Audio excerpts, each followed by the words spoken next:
Welcome back, my friends. Well, look at that sky. It ain't gonna last. Anyway, welcome back to my allotment, plot 3 in North Warwickshire. And I've been a busy boy, and I've done quite a bit of work. And one thing I did want to try is to get my own peas sowed, just in case they don't germinate.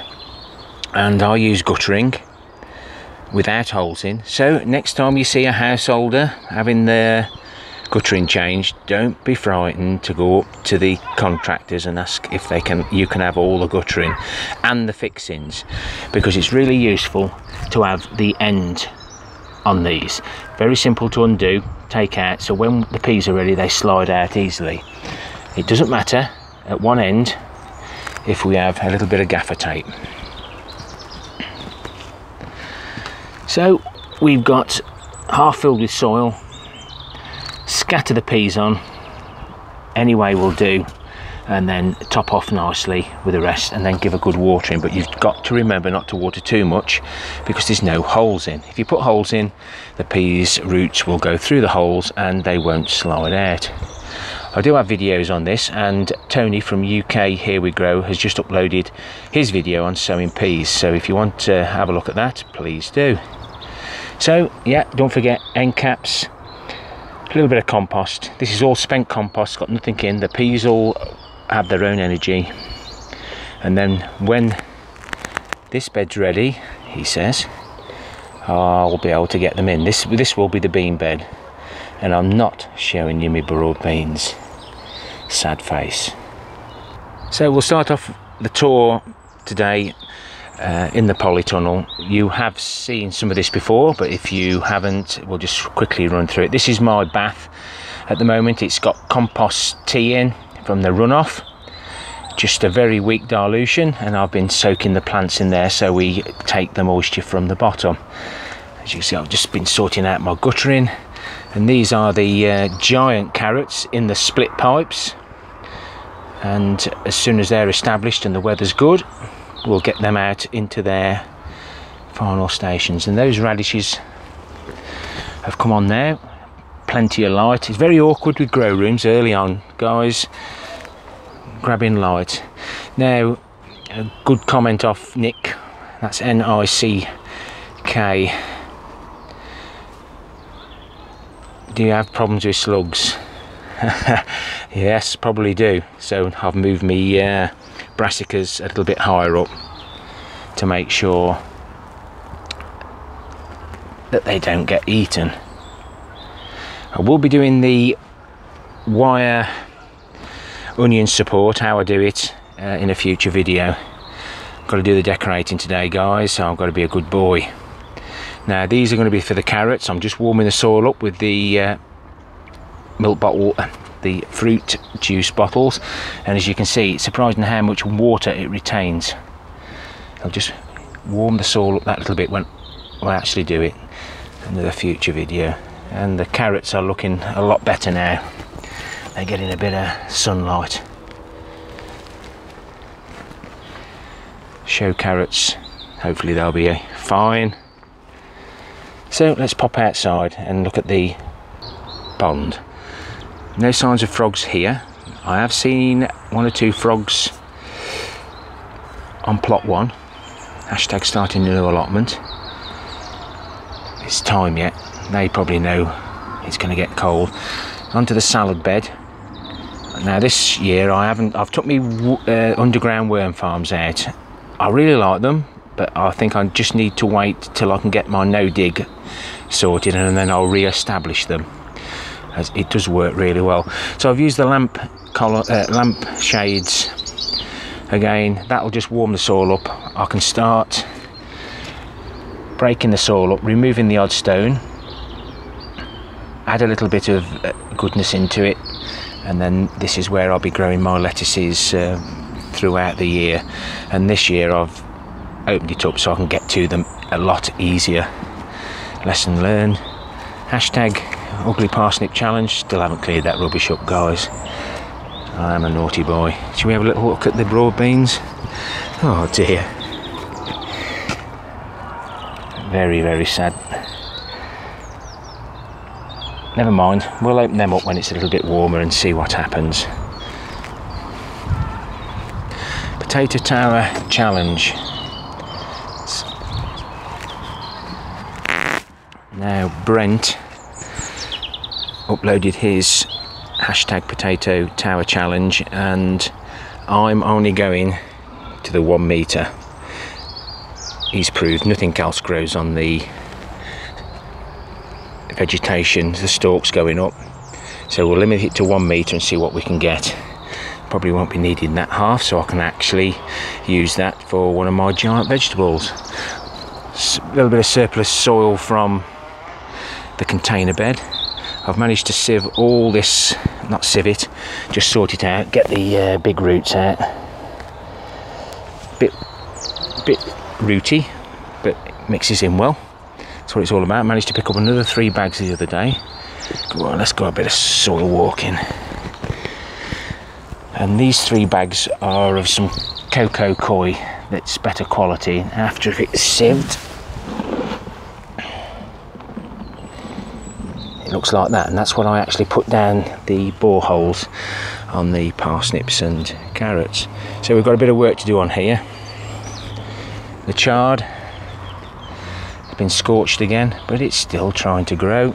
I have had a few leaves off it, and it was quite nice.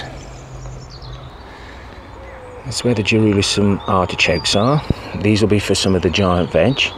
Another pipe there for the giant veg. Water barrels. I've moved the carrot boxes out of the onion cage to here. Mix some more compost up. These 5 tubs will be for the hashtag Sarpomira seed potatoes. If you remember, I grew them from seed, from the seed pods. So they're going in there. Everything else will be going in bags. Still got some Swedes left. And there's some Jerusalem artichokes I'm growing in pots. Mainly because I want to see if I can get the smaller artichokes ideal for my lunch box. Parsnips box is now twice as high as it was last year, so I should be able to get down the 5 to 6 foot that I need for the show carrots and eating carrots. We'll have a, if it ain't good enough to show, it'll be good enough to eat. So that compost still got to be mixed. I'm fed up with mixing compost. I've decided to wood chip this, make it easier for walking and weeding. So I've had those polycarbonate sheets on top of there just to warm the soil up. It'll take some warming up, guys. I've kept this covered just to keep the water out, because obviously any water that goes in will wash all the nutrients I put in. That'll be a parsnip. These 2 are the carrots. So I've got 3 containers of carrots. It's so that's 6, 12. Enough anyway. I can't count. Right, moving on to the onion cage. I've done a few adjustments. The new door. The other one was a white Hessian. All the leeks are out. Red onions are doing okay. This is all tidy. I've created a little cover for the kale. Now, yes, butterflies will get in, but the old parrot, the pigeon can't land on the top. Let's just move you. Sorry about the sun, guys.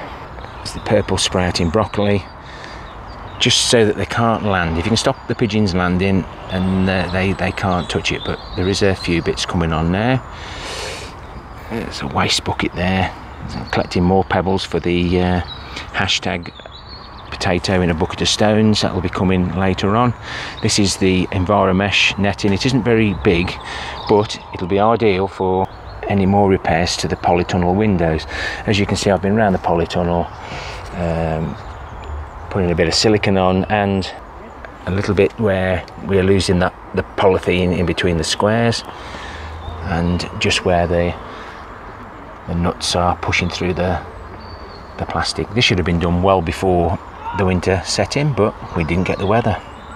So the brassica cage now has been moved from here to there, and I won't be in a hurry to take it down next year, guys. I shall leave it up. We always think about the butterflies, and then we forget about those lovely pigeons. And spent about 3 hours creating another little cage there for the rest of the purple sprouting and what survived the main pigeon attack after the snow. And it's having a good go at growing. So while the others are in the polytunnel, too small to put out, we'll leave these here. And I've created a small doorway in the corner that I haven't told the pigeons about. My old Jerusalem artichoke bed, I've tried really hard, guys, to get all the tubers out, but yeah, as people have said, very much doubt it. But that's where the sweet corn's going in, so that'll give me a chance to get any out. But yeah, nice crisp corners, and you may recognise these pieces of timber. They're out the grow room from out the polytunnel. Reuse, recycle. Fruit cage, everything's coming to life. It's good to see, it does make you feel that much better.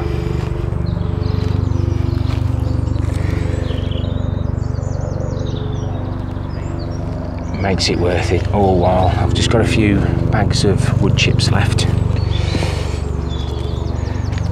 and all 9 crowns are now growing after I moved them.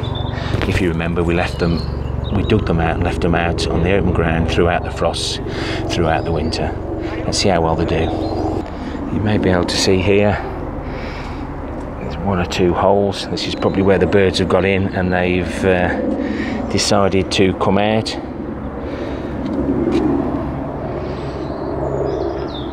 I'll do a quick repair on those. I've noticed I've got a small hole in my new net that I did last year, sewed with a sewing machine, but they're easily fixed by slipping in a zip tie. There's some nice warmth in that sunshine, so let's hope for a really good season, guys, and obviously the cup of tea or coffee in my case. Happy gardening to you all. Till next time, my friends. Ta-ra for now.